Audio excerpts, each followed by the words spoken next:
is the closing line powered by sportsbookreview.com. NFL edition at 12 o'clock noon. No better place to be. I'm Donnie. He's Jeff. We are ready to get the party started. Jeff, week one NFL.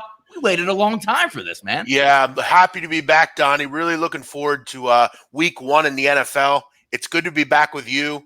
It's exciting to see you on an NFL Sunday. I can't wait to break these games down. We've been looking at them for weeks now. It's finally started. We're here. We're ready to go.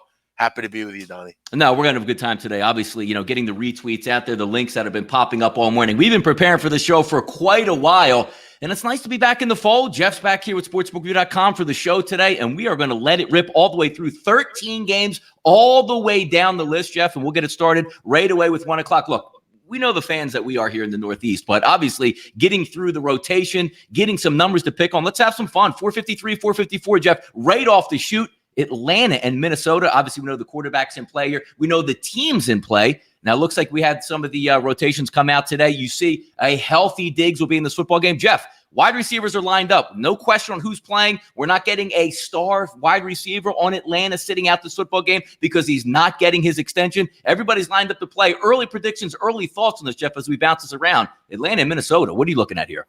Yeah, it's nice to see Stephon Diggs in there. I know he was hobbled this week heading into game one. Obviously, you want both of those guys in there. But, Donnie, when I looked at Atlanta to start the season, I looked at this team and I said, where did they improve? I mean, this is a team last year that, as you know, was one of the worst defenses in the league. Where exactly did you go and improve that? I don't really see any adamant replacements. This is still a defense that I think is going to struggle in the back end. You got a lot of young players back there.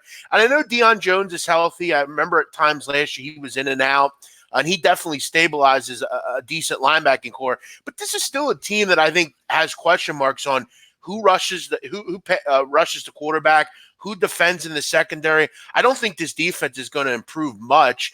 And you look at the Vikings, a team that I actually really like. I'm really high on this group coming into the season. Everybody's healthy. Get Dalvin Cook in there. You went out and added Madison from Boise State, a hard runner that played well. You have an offensive line that's improved. You add Garrett Bradbury. I just look at this game, and I also know that what's Mike Zimmer, Donnie? One of the best coaches against the spread in the NFL. You look at it as a home favorite over the last 3 seasons because, again, that's what's relevant, Donnie. We don't care what happened in 1985. We look at over the last 3 seasons, they're 10-4 ATS at home. They've just been terrific. I know Kirk Cousins. We don't love backing him and whatever, but I look at this Atlanta team, and I just think they're just the NFL definition of very average. I just don't know what I'm going to get week to week. I like Julio Jones, don't get me wrong. But this is a defense that I didn't see improving. I like Minnesota here. I think they get the job done. I think at home, they have to be the play here. No, you know what's interesting about this game, too, as we look at it, because take a look at the total. 40 opens up 47 and a half. It hasn't really moved all that much. And this is one of the games I also looked at as well when we're taking a look at when we talk about like a track meet, we don't know what we're going to get technically week one because we saw offense, the 100th year kickoff, Jeff, for the NFL. And yes, they set it back 100 years opening night because some of these guys are rusty. But when you look at the elements on both of these football teams, I'm talking about quarterback position. If Kirk Cousins is right and plays well, he can be effective. If Matt Ryan is right and effective, Jeff, he can be effective. But also when you take a look at the wide receivers, there are some big play guys on both sides. And also, let's not forget, both of these running backs now healthy entering week one. They are game-breaking type running backs. But I lean on you. And again, we're talking week one with some things, opening up 4.5 in the offseason, now down to 3.5. We take a look at Pinnacle right now, offshore, minus 305, minus 104. That line also coming down. I've been a Viking supporter all along. We've done a couple shows here on the Audible and over the summer, not necessarily saying the Vikings are the best team in the division, but the price that you were getting on the Vikings compared to, let's just say, the Green Bay Packers or the Chicago Bears, I thought was inviting. And again, with the Bears losing opening night, really opens up maybe that NFC North where if you can get that early win, which I think Minnesota's going to get today, that's going to propel them for the rest of the season. I like Minnesota in this football game. I think the line's a little bit short. I think the Vikings can win this one by a touchdown. Hey, Donnie, also keep in mind, this is a Falcon team that is not the same team on the road, particularly against the spread. 5-13 over the last 3 seasons. They have not been good on the road. It's just they're just not good enough. I'm not interested in Atlanta here. Donnie, is Matt Ryan not the NFL definition of average or slightly above? That entire team is average. Defensively, I don't love them. Last year, 2-6 on the road. Just not good enough. Give me the Vikings. I think they get the job done. I like siding with Zimmer here. Yeah, one of the few actual team totals that I took for the season, Jeff. And this is prefaced on this being a loss for the Atlanta Falcons. I took the Atlanta Falcons earlier in the summer, over 8.5 as a team total. If they win today, that's obviously a boom, but I expect them to lose. But again, it's opening day. Two dome teams, they should be familiar with each other, but I'm going to lean on the home team in this one, Jeff. Plays for you in this game. And again, we'll recap these as they go. But right now, I mean, I've been on Minnesota all summer. There's no reason to say, hey, you know what? Money's coming in on Atlanta. I'm leaning Minnesota, Jeff. Any leans on this game? And I even like the total at over 47 as well. Yeah, I have no interest in Atlanta here. I think at 4, even 3.5, whatever you're getting on this game, I'm good here. I think this is a 28-17 type of game. I think Minnesota's in control throughout. Does enough. I think Cook has a big day. I'll go Minnesota -4. Yeah, a lot of fun. And by the way, getting back to the chat box, a lot of people in already. We've been live for 6 minutes, 271 people watching the telecast. We do thank you so much for doing that and supporting the channel. Shout it out. Whatever opinions you have on here, we'll try to pick them up as we go. We'll have some fun. Again, this is week 1. This is like riding a bike, as I said in the chat box. A lot of fun to do, a lot of games to go over, and we'll see if we can pick out some winners for you. Jeff, no surprise here. Game 2, 1 o'clock. A little bit away from my house over here. Can't really see the stadium, but I'm close enough. 455, 456. Case Keenum and the boys come into town with the Washington Redskins versus the Philadelphia Eagles. This is one of those lines we've been watching all off season. Movement both ways, Jeff. Even in the total, 46, 47 as it opens up maybe a month and a half ago. Now we're seeing 44.5, 44s across the board. And no surprise, the Eagles, who opened up offshore at Chris, Jeff, -7.5, have peaked at around 10. We even saw 10.5. There is some 10.5s out there, -10.5s, but like plus 105s in that type of range. But it doesn't look good for the Redskins. Just putting a quick bow on this game before we go back and forth. You saw the inactive reports come out. Now, we're looking at the Washington Redskins offense, right? So we're going to say it's Darius Geis that's going to lead the way. A very pedestrian wide receiver core. Adrian Peterson, who had some success against the Philadelphia Eagles. He's inactive for this football game today. We already know the left tackle, one of the best in football, already inactive. Hasn't even shown up to training camp yet. Not a lot going right. And the one weapon that they do have, Jeff, as Eagles fans, have driven it into our skull the past couple years. Jordan Reed, inactive with a concussion. Amazing, man. Yeah, I mean, I don't think Jordan Reed's ever played a full season in the NFL. In fact, I think it's in 6 or 7 seasons now, and he's not been in there ever for a full year. You got to wonder, Donnie, at what point does Jordan Reed start to say to himself, maybe football's just not for me. I'm getting beaten up. I'm always concussed. I always have issues. But you look at these teams, and I've talked about it. I think Washington's the worst team in the NFL. I mean that. I look at offensively. Where are the points going to come from this group? I mean, they have arguably the worst receiving core I've ever seen at this level. Donnie reminds you a little bit of years ago with the Eagles when they were trotting out Torrance Small and Charles Johnson and James Thrash, just a horrific group of receivers. You mentioned Peterson. He's not going to play today. And I have some real concerns, Donnie, on the offensive line. What the hell is Fletcher Cox, Malik Jackson, Derek Barnett, the big boys up front for the Birds going to do to that left side of the offensive line? You look at the current state of the Redskins. Trent Williams is holding out. Donald Penn, a 36-year-old lineman, will start in his place. That's a complete mess. And it gets worse at left guard with Eric Flowers starting. Eric Flowers, the same Eric Flowers that up with the Giants was a turnstile at left guard. They also have a center, Chase Roulette, who didn't play much in the preseason. He's rehabbing from an injury and very average. What is that left side? They're going to get destroyed. I mean, could the Eagles have 5 or 6 sacks today in this game? I'm real worried for Case Keenum. Another guy who's below average in the NFL. Who's he going to throw to? Who's going to score points for this team? You have an Eagles team fully healthy, and I'm quite happy with. You look at all the guys playing today. I thought we'd have some guys out. Largely, everybody's in there for the Eagles. Everybody's back. And people forget how hobbled that defense was in that final game against the New Orleans Saints. No Ronald Darby, no Rodney McLeod, no Jalen Mills. There were so many players out. Yeah. We know what the Eagles offense is going to do. Shouldn't have a ton of trouble. I think Washington can maybe hang around just defensively, maybe in the first quarter, but Eagles will slowly start to pull away. I actually kind of like, Donnie, Redskins team total under 16.5. I just don't see them scoring more than 17 points. I don't know where it's going to come from. I think this is an Eagles defense that knows they're going to win, but now it's about Can we pitch a shutout? Can we hold them to 10 points? They have to come to play today. This is going to teach me a lot about the Eagles defense. You know what's really interesting about this game, too, because this is what, if I think we can be clear, looking at every single game, maybe the Seattle game, this is probably the one game here, Jeff, that we think is probably the biggest mismatch on the board. Now, as we say, we always like to take it out. I'm a big Eagle fan, but you guys know I'm one of the harshest critics on the Eagles. Man for man, the Eagles are clearly the better football team. Now, having said that, we still think Carson Wentz is going to be great this year, but this offense has not been together. It's 80 degrees. It's opening day. You might get a little bit of that chippiness out of it because, as you saw, even with Aaron Rodgers, 10 points that they scored in Green Bay, Trubisky, who'd sat out the entire preseason, they put up 3 points against Green Bay. Could this be one of those modes where we say these two teams know each other? It's a division game because some people are on the adage, and I can't fault them for this, Jeff, that says 10.5, it's too much week one. It's a division rival opponent. That's too much. Yeah, I can understand that. I mean, we forget, though, when the Eagles won the Super Bowl in 2017, 2018, this is the game it all started with. They beat the Redskins 4 straight games. You look at last year, Donnie. I mean, they actually they destroyed the Redskins. It was easy, 24-0. I think the other game they had them to 13 points. This has not been a competent opponent against the Eagles.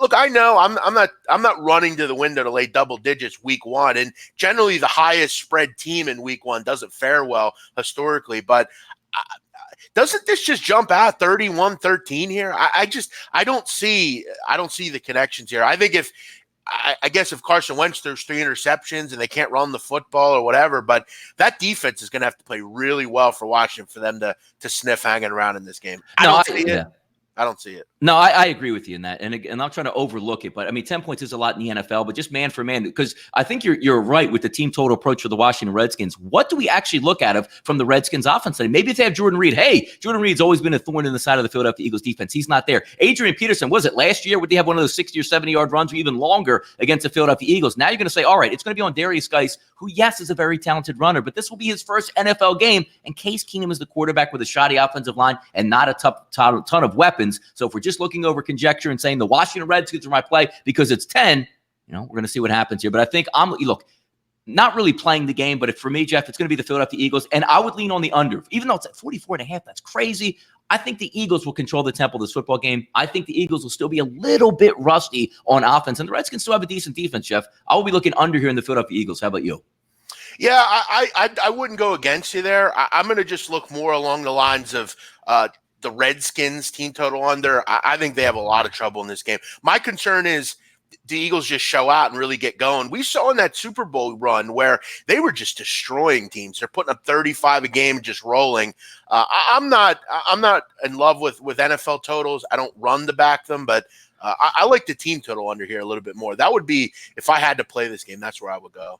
Yep, fantastic. Jeff, 390 in here already in the first 15 minutes of the show. Once again, thank you. This is going to be fun. We're going to do this each and every week on Sunday, prepping you for the NFL. We're only 2 games down, Jeff, and this is fantastic. We could go all day on this stuff. We got some football games to cover. This is a game outside of my Philadelphia Eagles at 1 o'clock. I really want to get down to. I really want to watch. It's going to be fun breaking it down with you here, Jeff. 457, 458, the Buffalo Bills and the New York Jets. When we saw this line initially open up, sitting around 3 for most of the summer, we did have some late movement over the past couple of days. The New York Jets now, Jeff, sitting at 2.5 at most outlets, depending on what juice that you're going to be taking a look at here. -2.5, -115 at Chris, -2.5, -107, and even some -2.5, -120. So I don't know if this one's going to creep back up to 3, but I've been pegging this for myself, Jeff, all along. I like the New York Jets. Do I think they're going to overcome the New England Patriots now that they have Antonio Brown? And no. But I think if there's a team, if New England stumbles and everything goes wrong, I think the Jets in the East are the team that's going to overcome the New England Patriots over the Buffalo Bills. But taking a look at this game, to me, it breaks down simple, Jeff. I think I have the better offensive head coach. I think I have the better quarterback in this game for the Jets. I think I have a better fleet of wide receivers, and I have the better running back. I'm going to lean on that week 1, Jets. What are your thoughts on the Jets-Bills today up in the Meadowlands? Yeah, this is where I think we're going to first disagree. I'm going the other way. I like Buffalo here. I look at what Buffalo is going to be able to do in the trenches, I think particularly on the defensive line against that Jets offensive line. I think that's the major concern if you're a Jets fan coming into the season. They didn't play particularly well in the preseason.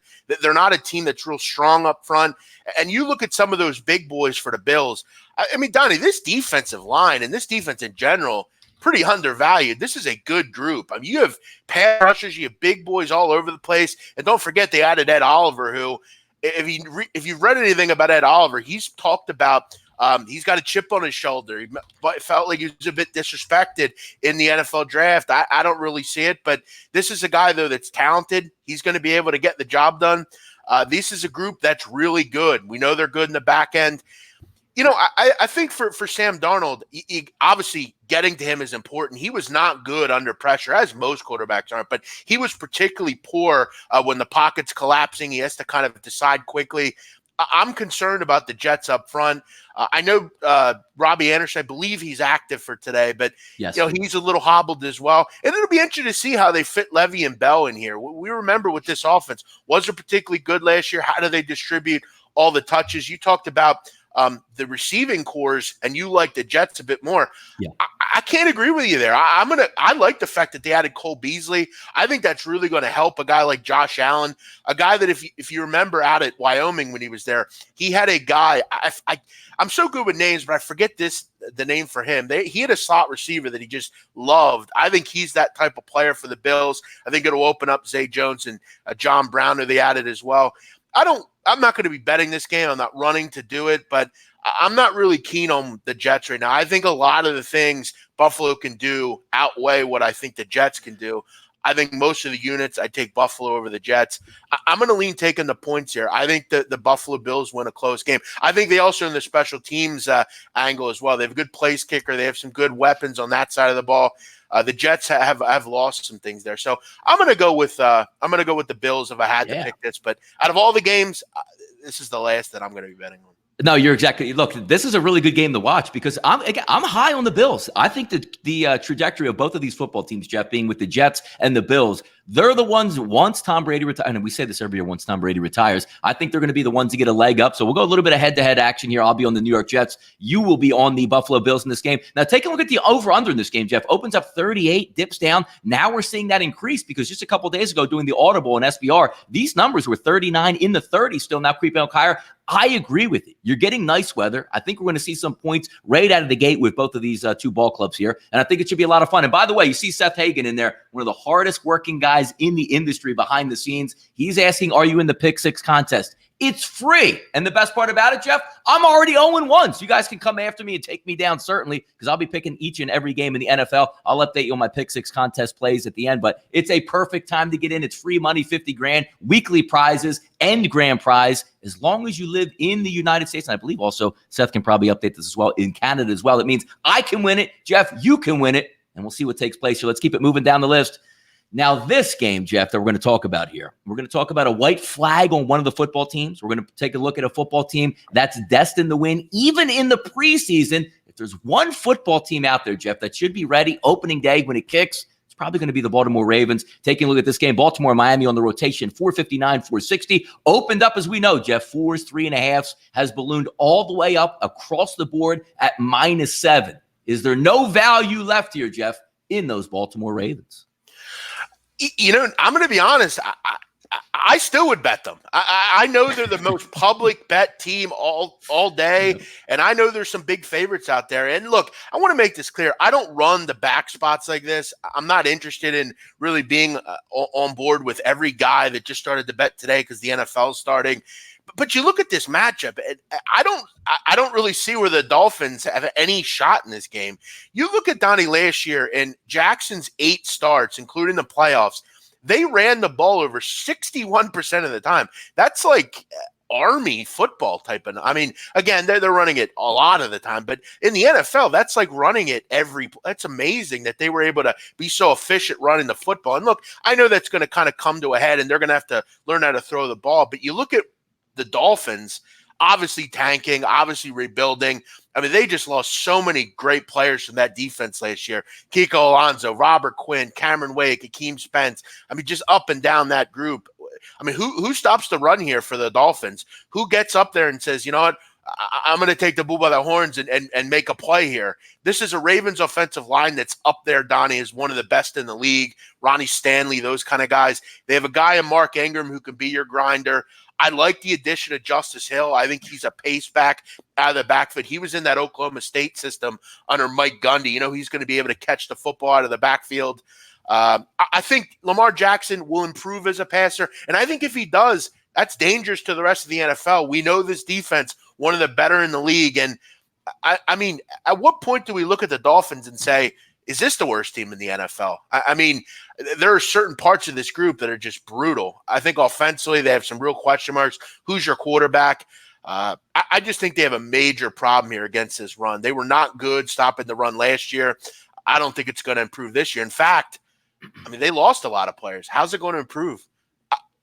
I would look towards Ravens, like a team total. I got to find what it is. I didn't actually look that up for some reason, but I think the Ravens put up a lot of points today, and I think they win by double digits. You know what's interesting about this game, too, as we take a look, Jeff, because we're starting week 1, and you know as well as I do, no matter where you work in business, with your friends, with any sports teams that you play, or even watching professional sports or college sports, when the organization that you're with waves the white flag and looks like they don't care as much as they should, meaning trading away Tunsil, trading away Stills, giving away all those bunch of guys already with a bad football team, and then you're heading into week 1, some of these guys might not be playing, let's just say behind the scenes. I'm going to wait till next year. I'm going to wait to do something with my next team because I know the Miami Dolphins aren't going to be able to put up because there's a team a little bit later, which I think has the opposite effect with rallying. Do you see the air already inflated with Miami? Or do you say one of those, hey, it's week 1, Jeff, we could still make the playoffs? Well, I think, obviously it's got to be deflating. You have to kind of say to yourself, wow, they're already giving up on us as an organization. But do you take it as like the whole, major league mantra where, in that movie where, the owner didn't want them to win, hated them, had no interest in helping them. And they said, F her, we're going to go and win it ourselves. I don't know. I will say this about Miami. If you are going to lay the points, keep in mind, Miami has, for whatever reason, they do play a lot better at home.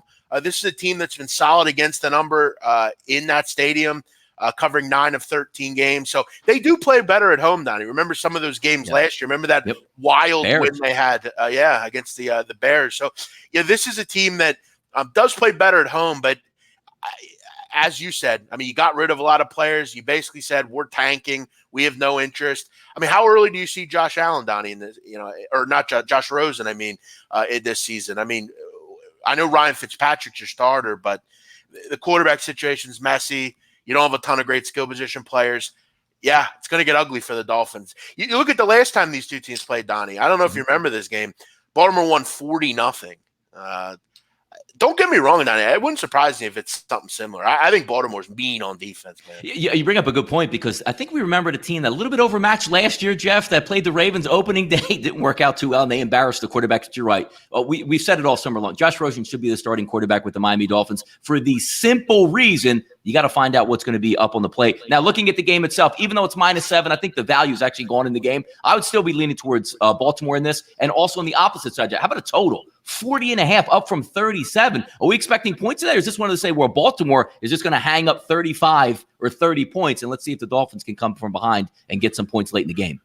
Yeah, I think if I'm looking as far as a total here, I would have to imagine with the Baltimore Ravens, I mentioned how often they ran the football last year. That's just amazing numbers. I have to think that's a little bit more even. They're throwing the football a little bit more. They want to get Marquise.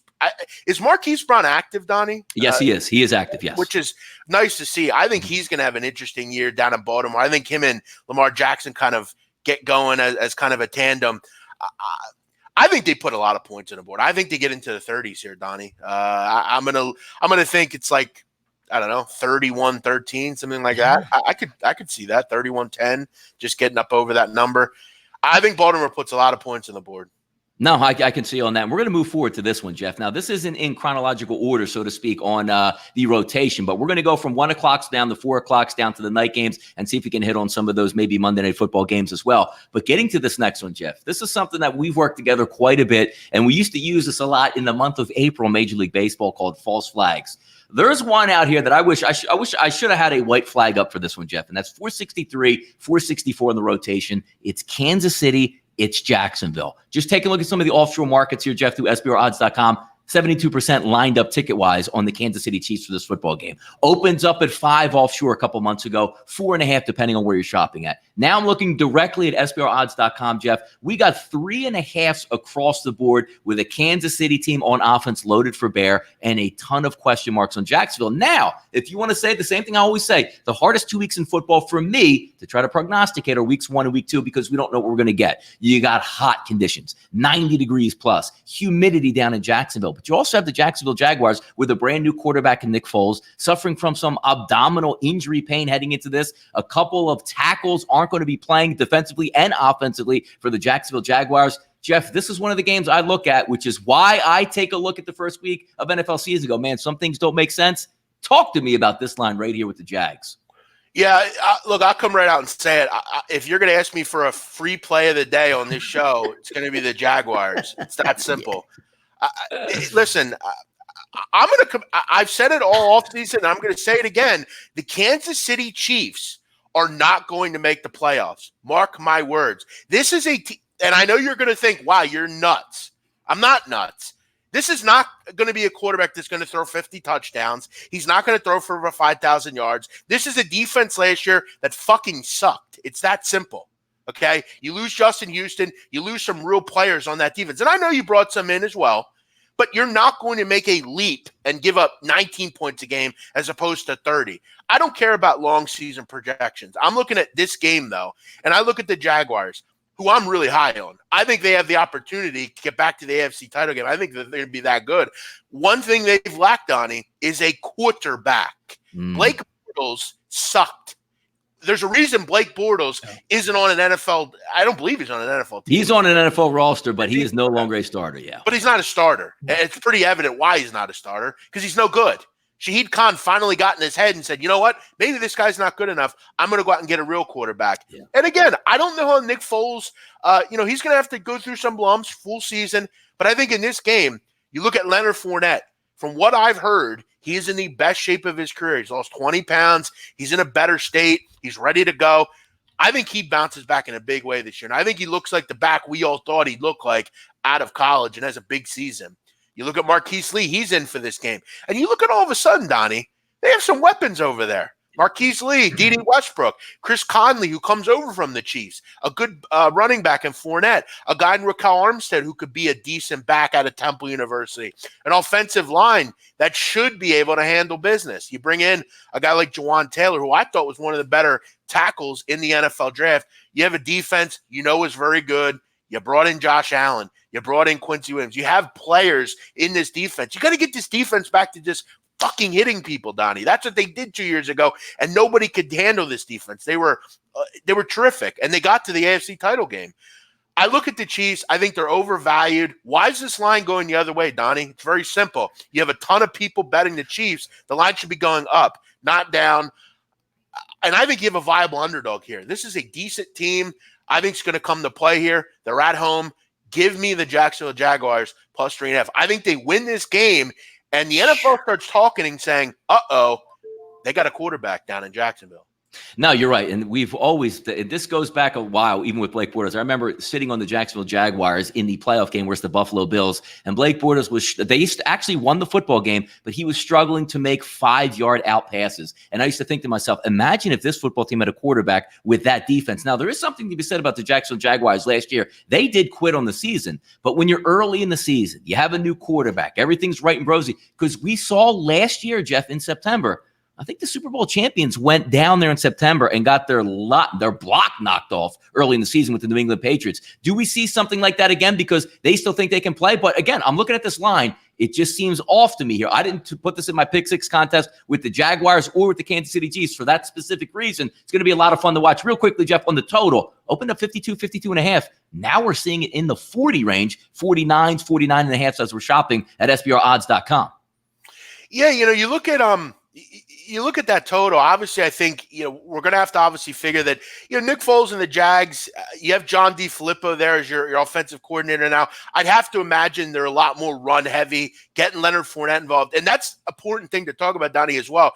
The Chiefs in last season, one of the worst rush defenses in the NFL. I believe they were 6th worst in the NFL. They are not good against the run. You'd have to figure, though, if you're the Jags, a lot more run-heavy offense, get Nick Foles out, get him moving the football down the field like he does, controlling that offense. Again, I'm not running to the window to back any total. It'd have to kind of jump out at me to grab it. High 40s seems high. Obviously, we're expecting the Chiefs to just put up points in bunches, but I think this defense is back. I like that pass rush. It's going to be fun to watch them against a good quarterback in Mahomes. I'm interested. I just would rather look towards the side here. Don't have an opinion on the total. Give me the Jags plus 3.5, baby. No, I'm looking forward to that game to watch it. Now, here's the next one that we're going to talk about, because when we talk about lines and hot teams in the offseason, and we can't get enough of them, I always like to get right back to the Cleveland Browns. You're talking about one of the most inept franchises in the history of professional sport since they got reincarnated, Jeff, coming back in to be the Cleveland Browns. Now, all of a sudden, the team that doesn't really make the playoffs, doesn't win games, doesn't do anything, is a hot shot here at winning the Super Bowl, winning the division, and going over a team total of 9. When you know what we used to anticipate, Jeff, for Cleveland? Can they get a win this year? Now we're looking at 9, 10 wins and a division win. You got to show me before you go out there. And also looking at the line, you can't get enough the Cleveland Browns. Oh my goodness. Well, this line opens up at 5.5 and currently sitting at most outlets still at 5.5 when this is the hot shock team of the offseason that everybody's trying to get into. We know they're talented. Swashbuckling quarterback, wide receiver weapons all over the field, loaded in the backfield, and a defense that's pretty damn good on paper. Now, still have to translate to the field. Mayfield's got to put up the same numbers he did late in the season. Freddie Kitchens comes in now as the full-time head football coach. How is he going to handle the situation? Tennessee comes in here. Not a lot of hype. Not really too many people talking about Marcus Mariota or that offense. And we're still waiting for Marcus Mariota to get in gear and see if he's even a franchise quarterback that the Titans want to keep long-term. This line stays at 5.5. I don't have any side either way in this one. I'm interested to see how it plays out. All the hype for real, Jeff, on the Browns? Or are you going to see the Titans maybe surprise today? Yeah, you've asked me about totals, and you're asking me, what my opinions are. I if I'm looking at a total, I almost wish I would have grabbed this at 45, but it was there under the number. Donnie, you know who the most important player for the Tennessee Titans today is? You know who it is? Name. Who do you think it would be? The head football coach. No, it's Dennis Kelly. The left tackle. What was it, little Eagles action? I have a real concern about Dennis Kelly today because I saw in certain games he was destroyed in the preseason. He's in there for Taylor Lewan, one of the better tackles in the league. He's going to have to go up against Myles Garrett. If he can't handle Myles Garrett, that pocket collapses. Mariota, as we know, I know he can get out of some things, but that offense is going to bog down. This is an offense, and I hate to keep talking about last year, but I think in week 1 and week 2 it is relevant. This offense was not good at times. They led a lot on the run game. I think this Browns defense is really good. I think they're going to be really tough up front. And I got a real worry. Can Dennis Kelly handle it? If Dennis Kelly can handle it, I have some reason to think they can move the ball, but I'm going to go towards thinking he can't. There's a reason he's a backup down in the NFL. There's a reason he's been moved around. And by far, he could be one of the more uglier players in the NFL. If you've ever seen Dennis Kelly, Donnie. Ever seen Dennis Kelly? I don't know which more ugly, Donnie. Tennessee's start to the season, the Vols, or Dennis Kelly. Shout out to Guam White. Your team's killing it, by the way, pal. But no, I wonder here, how does he handle it?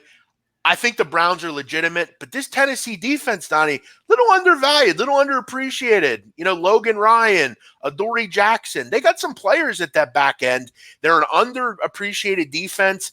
A group, Jarrell Casey, guys like that, Donnie. Cameron Wake was brought in. This defense is a little undervalued. I think they're going to have some thoughts on how to deal with Baker Mayfield. I got to tell you, I think Mike Vrabel's ready. Dean Pease and the boys. I think this game goes under the total. I think it's 1st to 20 probably win. I think it's a lower scoring game. Both offenses struggle a little bit out of the gate. I can't believe in Dennis Kelly. I think he's going to have some trouble. I think that will bog down Tennessee. I'm going to go under the total. I think this one's quite low.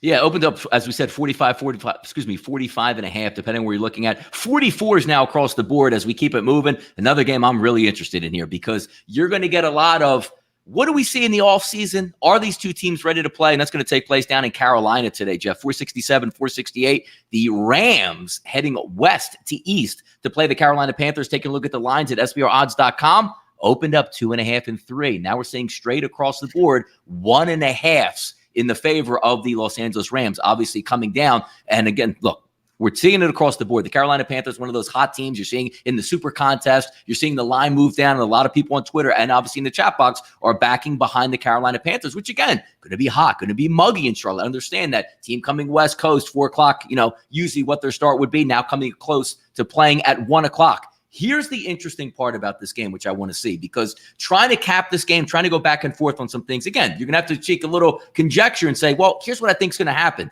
If I can get Todd Gurley that's healthy from week 1 last year, which it says he is, that is a boon. When Todd Gurley is healthy, the single best running back in football. I'm going to get 3 wide receivers. If Cooper Kupp, all intents and purposes, looks like he's healthy and ready to go, 3 dominant wide receivers in the passing game. A pretty good offensive line packed with a dynamite play caller and a young quarterback in Jared Goff. This is a team that went to the Super Bowl last year. Yes, I do understand they're coming back and you get a little bit of a hangover, but this team is healthy at the right positions here. And flipping it over to the Carolina Panthers side, what are we getting out of Cam Newton, Jeff? What are we getting? Are we getting, man, you should see his new throwing motion with his rebuilt shoulder. It looks phenomenal. The only time I saw him was for a couple plays in New England, and he got hurt with a bum leg. So are we going to go into this game and say, I'm going to get perfect Cam Newton and a great defense, they're at home, they should win this game as a trendy underdog? Or am I going to get that Rams offense that when healthy, not a single team on the planet could stop them? Yeah, I think you're going to get a little mixture of both. I think for this game, you probably get pretty good Cam Newton. He's got some playmakers there. We know Christian McCaffrey's going to be nice and fresh. Look, I'll take the best number on this game and go over the total. I think we see points in this matchup. We see plenty of guys on Carolina that can move the football down the field. And I got to always be concerned, Donnie. As usual, the Carolina Panthers do nothing to improve their secondary. I don't know what the hell this team's got to see. They can't defend generally at the back end. They're going to have a real test today. And the guy, Donnie, we talked about the other game, an important player today for the LA Rams, Cooper Kupp. He's back. Yep. You look at in 23 games that Jared Goff has had Cooper Kupp in the lineup. His play yards per attempt is going up almost 1.5 yards when he's in the lineup. He loves having him in there. He's important to that offense. And I don't really see any situation where Carolina is really going to be able to deal with that. You also look at Carolina's offense. They should be able to attack Rams defense that, is going to, lose a little bit. They're going to have to kind of replace some guys. You lose guys against Ndamukong Suh. They're still very good up front. They bring in Clay Matthews, but a lot of big names on this defense, Donnie. I'm seeing Clay Matthews, Marcus Peters, Aaron Donald, all these big boys. I seemingly remember a certain team in Philadelphia a couple years ago that had that big-time name moniker, and they didn't play too well. I don't know that they're going to make a defensive move that much better to be a shutdown group. 49.5, I'm venturing to say one of these two teams get into the 30s and pushes this game over the total. And you also look at Donnie pace last year.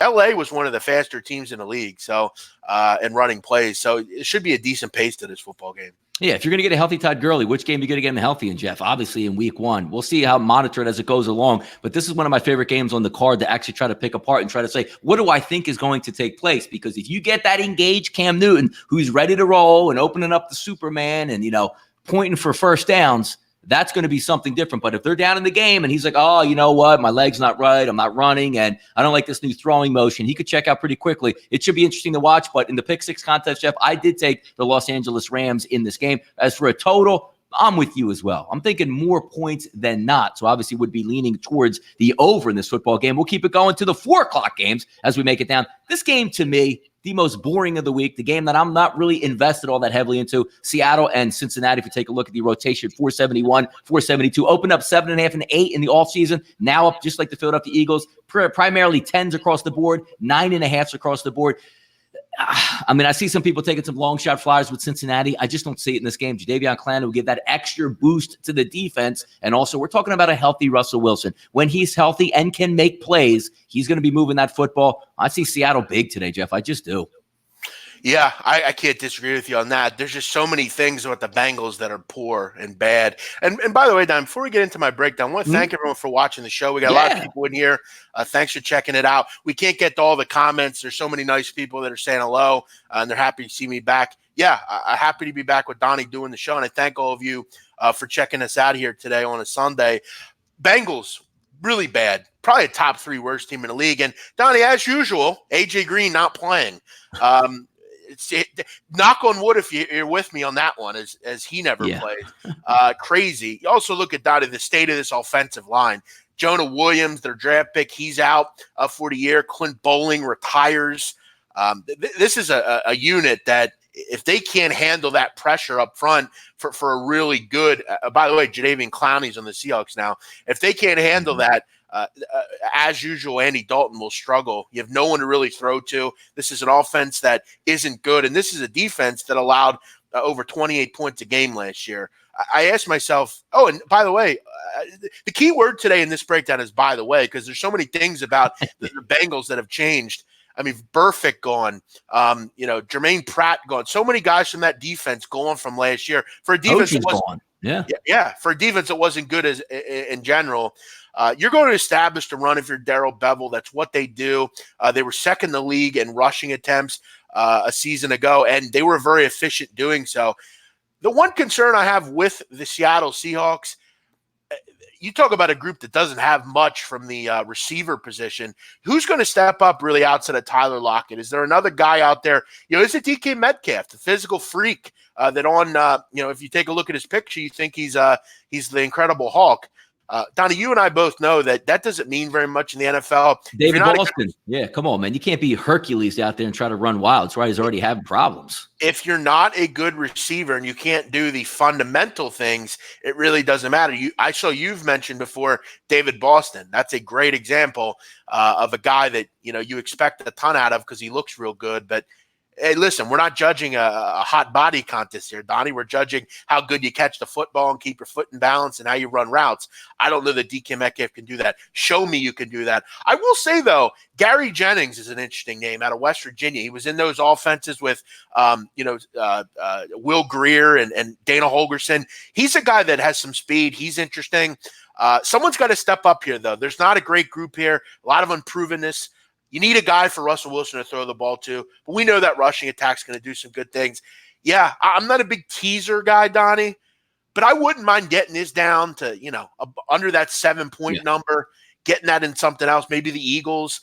Mm-hmm. How does that lose, Donnie, as they say? But yeah, I would have to lay it here. This looks ugly. There could be some blowouts today, good teams against real bad ones. This is one of those candidates. Yeah, no, you're right. And I call them like shocker type plays. Like if I'd be shocked if the Eagles lost today, Jeff. I would be shocked if Seattle lost. There's one that we're going to talk about in just a few moments here at 425. I would be shocked if this one certain team lost. But we'll keep it moving. I don't really like that Seattle-Cincinnati game, so I'm going to stay off at both side and total. If it were up to me, or I just got a free bet, as I like to say, it would be Seattle, but nothing really too interesting. This is an interesting game. 473, 474, 405 out on the West Coast, Jeff. That's going to be Indianapolis and the Los Angeles Chargers. Take a look at this game. As we know, Brissett's going to be the quarterback as opposed to Andrew Luck.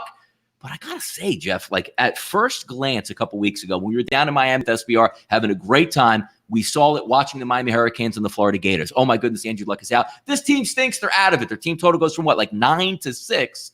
And then when you start thinking about it and saying, okay, semblance is still there, Jeff. Really good offensive line, solid defensive line, some playmakers at the linebacker position, good head coach. And they open up week 1 where you have a rally the troops type situation, which I think you can possibly get today from the Colts, as opposed, as we talk, Jeff, about the Miami Dolphins raising the white flag. I think there's a little bit of value today on the Colts. How can we start this out? What are we looking forward to in this game? Yeah, Donnie, when you're a kid, when you play like backyard football or whatever, you might not be the best player, but you always try to align yourself with the kids that are good. Mm-hmm. And you kind of let them kind of carry you. Or if you're in school and you're not real smart, you align yourself with the smart kids and they kind of do all the work. I think that's what Jacoby Brissett's going to deal with as the quarterback. Look, is he the best quarterback on earth? No. Is he Andrew Luck? Hell no. I love Andrew Luck, and I've made that very evident. I love this team last year. I don't think Jacoby Brissett's great by any stretch, but I think he's good enough. I look at this supporting group around him, and they're pretty good. I mean, you still have T.Y. Hilton. You have an offensive line that I think is one of the best in the league. You have a running back in Marlon Mack who's slowly becoming a really good player in this league. You have some young weapons, Zach Pascal, Devin Funchess, Paris Campbell, a speedster out of Ohio State. Donnie, if you're a backup, isn't this like probably the best situation you can ask for coming in? You have a defense that's improved. You have one of the better tacklers in the NFL. And Donnie, I'm telling you, Rock Ya-Sin out of Temple University was the best cornerback in this draft, and he's going to prove that to you. A former wrestler that loves to tackle. Watch out for the kid, Rock Ya-Sin, at cornerback. I like this Colts team. I think Jacoby will be set up for success. And what are we looking at with the Chargers? What's the big elephant in the room, Donnie? Who's going to not play in this game for the Chargers? Give me that name quickly. No, I'm going to tell you, forget about the running back, Jeff. How about Badgley, the kicker, the field goal kicker? They don't have a field goal kicker today, Jeff. What a surprise, Donnie. The LA Chargers don't have a fucking kicker. Tell me if you heard that before. It's amazing that this team they're like Alabama. They completely negate the kicking position. Even after, Donnie, year after year, you lose close games because you don't have a kicker. Remember Justin Yoon, Donnie? Yes. The guy that was doing backflips? Yes. Tell me if he ever did anything for your fucking team. No. Go out and get your – the Bears are the same thing. You're a good football team. Stop skimping on kickers and important players late in the game. You don't have a kicker. What the hell is that all about? Not good. You also don't have Melvin Gordon, who's a really good running back and takes a lot of pressure off of Phillip Rivers. Look, don't move the football. They have a good offense. Mike Williams, Keenan Allen, some of those big boys over there. They also have a good defense as well. But if you're going to give me 6.5, I'm going to maybe see if this can get to 7. I'm going to back the Indianapolis Colts. I like this team. I have a soft spot for them. Don, if you asked me who my AFC team would be, it would be the Indianapolis Colts. I was gutted when Andrew Luck retired, one of my favorite quarterbacks. But I think they're in a real position. I think they're in better positions than most with the backup quarterback. I think Brissett actually plays pretty well today. I'll take the points here. Yeah, it's interesting, too, because it opens up at the reopening, I should say, of 7, because it was like +3 for the most of the summer before the Andrew Luck news. But now we're seeing 6s across the board. And you're right. Going into, no problem. We'll be fine without a kicker. We'll let our punter do the kicking duties. Oh, he's kicked in college or he's done it before. That is absolutely wild because, again, we're not talking about extra points, Jeff, like they're back in college where it's just a little chip shot. You have to make legitimate field goals on extra points. We'll see if that plays into it. We'll try to speed up the pace here. About 15 minutes left in the show. San Francisco, Tampa Bay, Jeff, down in Tampa in the hot heat and humidity, 461, 462. Checking out SPR odds right now. Line opened up offshore at around a pick 'em over the summer. We're still looking around that range, but it's -1 in favor of the Tampa Bay Buccaneers. San Francisco coming west to east to play this game, and the Heat opening up game 1. To me, Jeff, I capped it a few different ways here on the Audible and all throughout the shows during the week. I actually like the total in this ball game more than an actual side itself. I think both of the secondaries can be susceptible. I think we'll get 2 good play callers. I think we get Jameis Winston, a boomer bust type quarterback, which is great. He'll throw in the double coverage, which means big play, big penalty, or interception going back the other way. And I do like Jimmy G in the offense for San Francisco heading into this one because, again, the secondary for Tampa Bay also equally susceptible as well. But this game, hard for me because I see it week 1. Look, it's hard to go west to east. The San Francisco 49ers over the past couple of years, not a great road football team. Does Bruce Arians come out with a solid game plan? We saw they couldn't run the football. I think there's going to be a lot of passing in this game. I can't pick out a clear side, but Jeff, I do like the total here. Yeah, I think you're onto something here, Donnie. A lot to kind of get to in this game, so I'm going to try to do it as quick as possible. I want to first start, though, with 32.5 points per game. If you weren't aware of what that is, that's how many points on average San Francisco gave up on the road last season. They were awful. They couldn't stop anybody. And you have an offense, Donnie, led by Bruce Arians, who's had some real success as an offensive innovator. He's developed Ben Roethlisberger. You oversaw Andrew Luck as a rookie.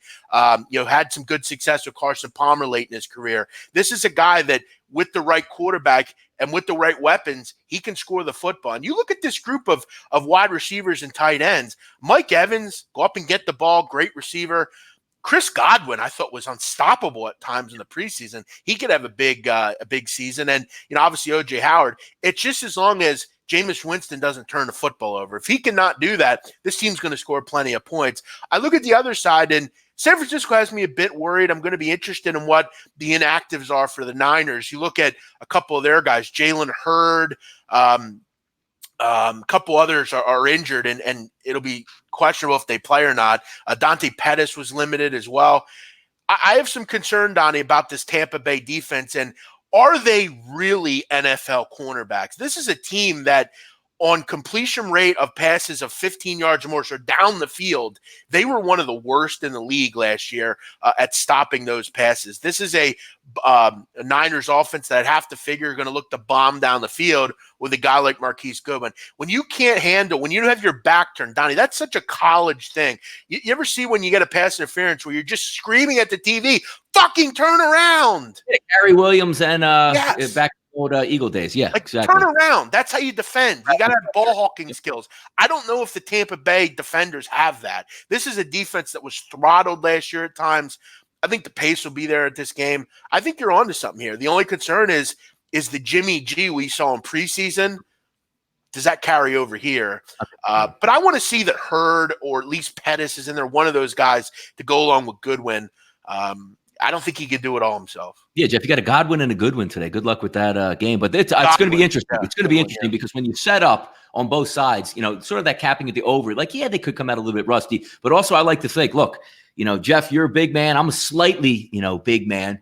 But in the heat, that attrition in the second half, 65 plays, 70 plays, 75 plays. Can they still come with that pass rush, Jeff, late in the game? I think it's going to be a little bit susceptible. We'll keep it moving down the list. 469, 470 out on the West Coast. Detroit and Arizona. What are we going to get today from Arizona? New head football coach, new quarterback, new innovative style. Do we get that shock and awe, Jeff, like we seen a couple years ago with Chip Kelly and the Philadelphia Eagles opening night against the Washington Redskins? Or does it fall flat on his face? If we're taking a look at the lines here, open up over the summer, round of pick 'em, but now you're seeing -2.5, even threes with juice as they favor for the Detroit Lions. And I agree with that. Looking at the total, opens up 45, 46. I actually think we're going to get some points in this game because I do think that Arizona is going to move with tempo. Whether or not they score quickly, that's beyond it. But if we're going 3 and outs, Jeff, at an equal pace, that's going to be a beautiful thing for the total. I like the total in this game, but I actually like the side even more at Detroit. I just think it's a better quarterback, a better group of talent on one side. No Patrick Peterson, as we know, for the suspension for Arizona. I just think Detroit's better, Jeff. They have to win this football game. Yeah, you're looking at the Lions. I like them for a few reasons here. First of all, I think Stafford has a big day. We know he can put up the yards, but you mentioned it. You're not going to have Patrick Peterson. He's suspended. Robert Alford as well is on injured reserves. That means Byron Murphy, who's a rookie, and Tremaine Brock, an old guy that has been around the league many different places. He was, as far as Pro Football Focus, Donnie, coverage grades, 80th last year among corners in the NFL. Not real good if you're the Arizona Cardinals. You'd have to expect Galladay, Marvin Jones, all those guys to have pretty big days.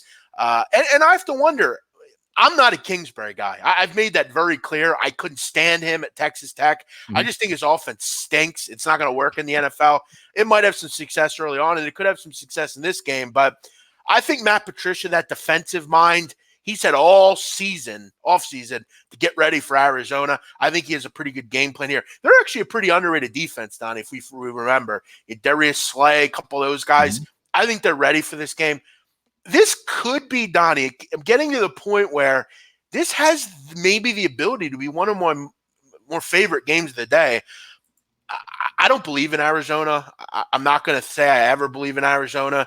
I think they have some real concerns at cornerback, and I think Matthew Stafford's going to exploit that. Yeah, no, I'm with you. I think it's Detroit. They have to win this football game. You can't go on the road and lose this because that's going to completely shatter what you expect to do. And again, I don't know if they're going to win the NFC North. I don't think they are because I think 3 teams are actually better than them. But you need this win to propel yourself. If you lose this, just keep the plane from Detroit, never landing back in Detroit. Keep it in Arizona. You might as well get a completely new coaching staff after that point. 2 games left. Let's hit these quickly, Jeff. 475, 476. Giants and the Cowboys. We know the turmoil in the offseason what Dallas was going through. Finally getting Zeke back in the fold. Dak still doesn't have a contract, but he's going to play. Amari Cooper, no contract, but he's going to play. A couple key guys banged up. You also saw Byron Jones, the star cornerback. He's going to be on a pitch count today, Jeff. So not a full blast team coming in from the Dallas Cowboys, but they're going up against the New York Giants. But you're looking at that key number that we always like to look at in football, Jeff. We're sitting at 7. Value on the Cowboys still? Or are you looking towards the Giants maybe to say, you know what? These 2 teams know each other. Give me the points.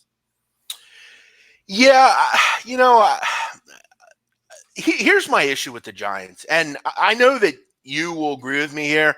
Look, I think Eli Manning's a Hall of Famer just because of what he's done in the Super Bowl and things like that, and I know you disagree with that, but here's one thing where I know we agree on. Why the fuck is Daniel Jones not the quarterback of this team week 1? Why? because we're the Giants and we want to scrimp and save and we don't want to put him in. Why the hell did you draft him at 6'10"?